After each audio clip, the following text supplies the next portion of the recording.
Bonjour, c'est Cryptoly, j'espère que vous allez bien. Aujourd'hui, on va parler de EGLD, la crypto-monnaie de la blockchain Elrond.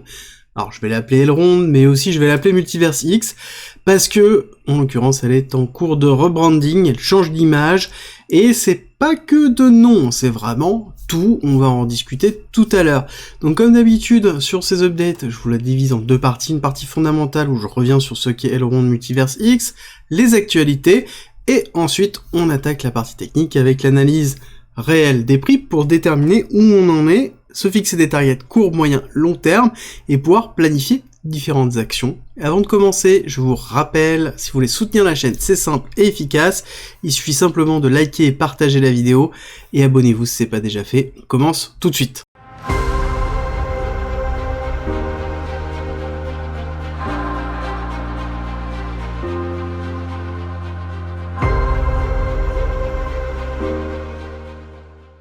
Elrond est une blockchain de niveau 1, principalement construite autour des use cases, c'est-à-dire vouloir donner une base sur laquelle on s'appuie, donc c'est-à-dire la blockchain, pouvoir construire différentes applications et de pouvoir proposer la technologie autour de différentes applications. Au départ, ils avaient une véritable vocation à essayer de vendre leurs solutions de blockchain ouvertes à différentes sociétés, et petit à petit, ça a un petit peu évolué, et justement, on va parler après de leur rebranding qui rentre totalement dedans. Ça n'empêche qu'actuellement, Elrond est une blockchain ouverte dans laquelle on a un certain nombre d'applications décentralisées, un écosystème qui est plutôt florissant, qui continue à croître. On a quelque chose qui est scalable, décentralisé, en tout cas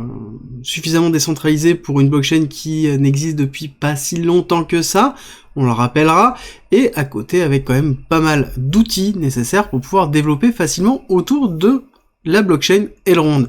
Alors, Elrond maintenant s'appelle Multiverse X. Alors pour l'instant, il y a un peu les deux, étant donné que c'est en cours de rebranding, ça je pense qu'il y aura les deux pendant un certain temps, et on retrouve justement cette notion de validateur avec 3200 validateurs, ce qui est plutôt correct pour une blockchain qui est, somme toute, récente. Donc blockchain de niveau 1, je le rappelle, Proof of Stake, qui s'appelle Elrond Multiverse X pour plusieurs raisons. Pour déjà la représentation marketing de leur volonté à pouvoir promouvoir l'utilisation de la blockchain et non pas la blockchain en elle-même. Je m'explique. Ils sont en train de créer et de diversifier chacun de leurs produits autour des noms qui sont par exemple Xportal, Xfabric, Xworld, et ces noms-là sont importants parce que ça veut dire qu'on met en avant le produit et non pas la technologie qui est derrière. La technologie derrière, c'est forcément la blockchain Elrond, en tout cas la blockchain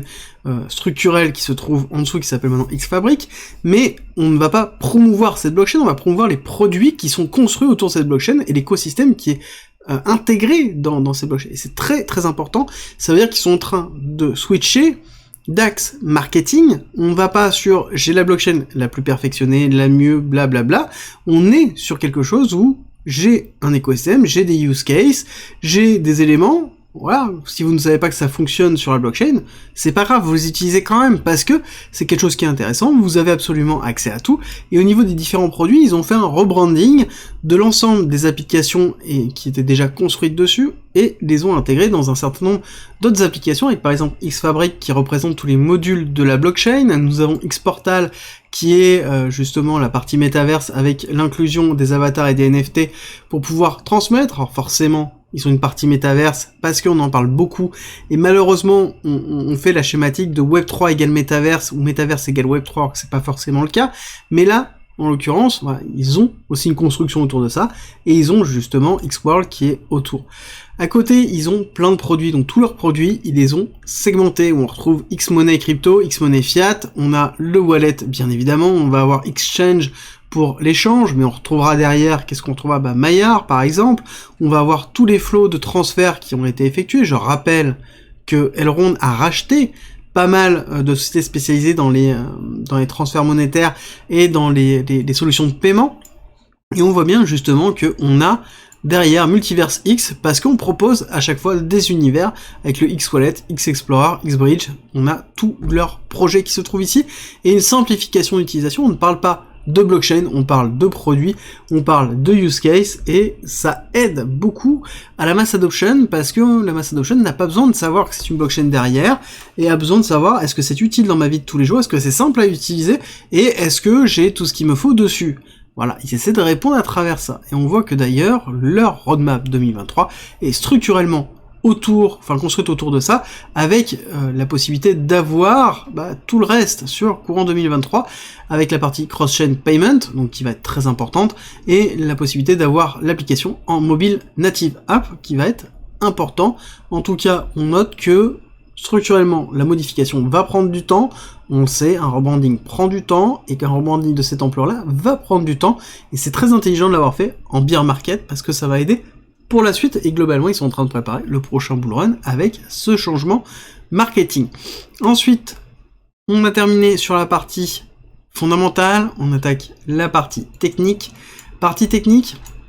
qui est intéressante sur le concept même d'accumulation, on va en discuter après, mais pour revenir sur la partie réelle technique, nous avons eu une distribution ici, hop, on fait une distribution ici, une accumulation ici, une réaccumulation dans une réaccumulation, parce que réaccumulation week-off, parce que nous avons l'arrêt de la tendance haussière avec le buying climax, automatic rally, secondary test qui prend la liquidité du BC, le sudden of weakness qui va chercher la liquidité de la R, accélération haussière UT, UTAD. On rappelle que l'UTAD, l'accélération et la cassure ont été liés principalement avec le lancement de Maillard, et à l'époque, je vous rappelle qu'il y avait 1,5 milliard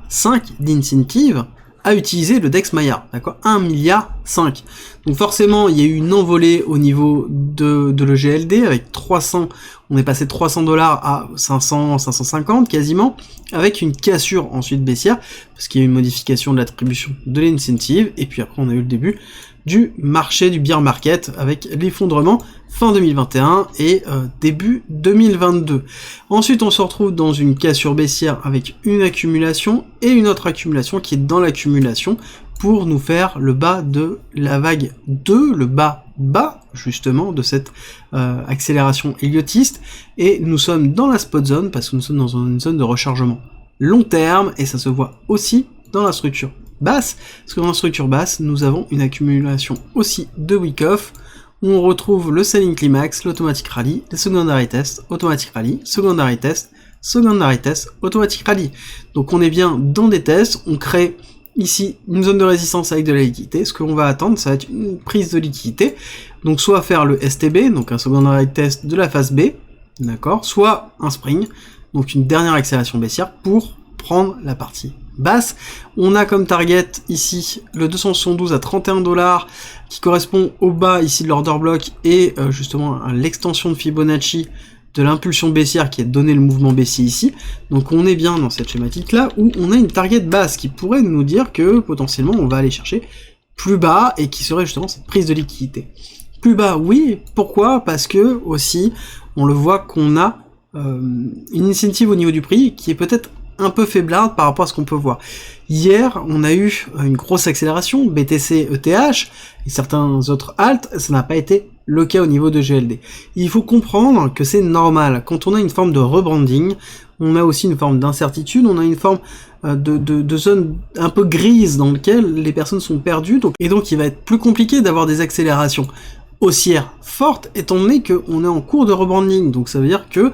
on est en train de modifier les outils et les produits qu'on propose, et en même temps l'image de marque, la reconnaissance, on a tout ça qui est en train d'être modifié, et c'est une zone d'incertitude qui est compliquée à gérer, d'autant plus dans un bear market. Après, l'avantage c'est que ça se fait en bear market, donc c'est une bonne chose en même temps, étant donné que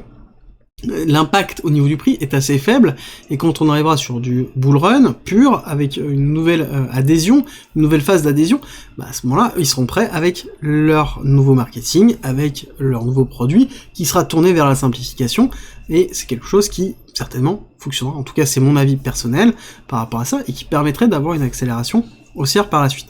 Est-ce qu'on est dans une zone intéressante pour s'exposer à GLD? J'ai tendance à vous dire oui, nous sommes dans la bas de ma spot zone, oui on peut descendre un peu plus bas, mais c'est à vous de voir, est-ce que vous voulez vous exposer à cet actif? Parce que c'est un actif qui est intéressant, mais en même temps qui comporte des risques. Oui, on a un écosystème, oui, on est en train de faire un rebranding, mais à côté, ça reste encore un acteur extérieur qui reste, somme toute, jeune, avec un écosystème développé, mais qui est quand même jeune. Est-ce qu'il va persister et éclore au prochain bull run? Ça, c'est à vous de le déterminer. Moi, en tout cas, c'est un actif qui m'intéresse, que je suis, et je vous avais dit, voilà, à partir du moment où on va chercher en dessous des 45, c'est quelque chose sur lequel j'irai m'exposer, et derrière, si on continue à descendre, possiblement, je vais lisser mon DCA en PMA, je vais lisser mon DCA pour lisser mon PMA, pour justement mon prix moyen d'achat, pour pouvoir avoir un prix qui va avoisiner les 35$. Alors, ce qui est intéressant au niveau d'Elrond, c'est que ici, nous sommes donc en phase d'accumulation. Ce qu'on attend d'une phase d'accumulation, c'est une phase haussière, d'accord, une rupture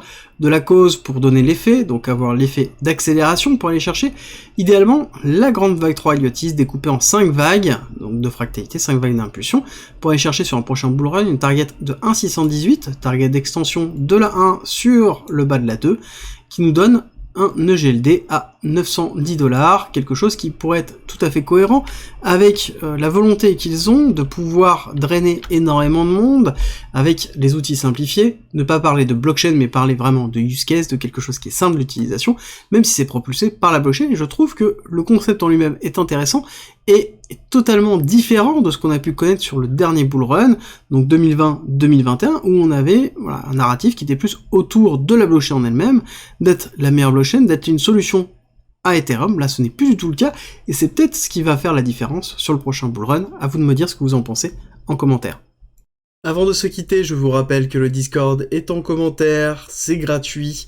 et c'est un lieu de partage et d'échange autour de la crypto-monnaie, de la blockchain, du trading et de l'investissement. N'hésitez pas à rejoindre justement notre communauté de passionnés, et pour tous ceux qui veulent soutenir la chaîne et le Discord, on a mis en place un premium avec plus de contenu, avec plein de choses, comme par exemple 100 vidéos, 300 pages de formation et de guides structurés autour d'un parcours pédagogique. On y en rajoute toutes les semaines, donc ça grossit toutes les semaines. Vous y retrouverez aussi des stratégies de trading, des stratégies d'investissement, des analyses, des lives hebdomadaires, des briefs quotidiens que j'effectue sur le marché, plein de choses, plein de contenu. N'hésitez pas à nous rejoindre, et je vous mets une petite vidéo en haut à droite pour les curieux. Je vous dis à tout de suite.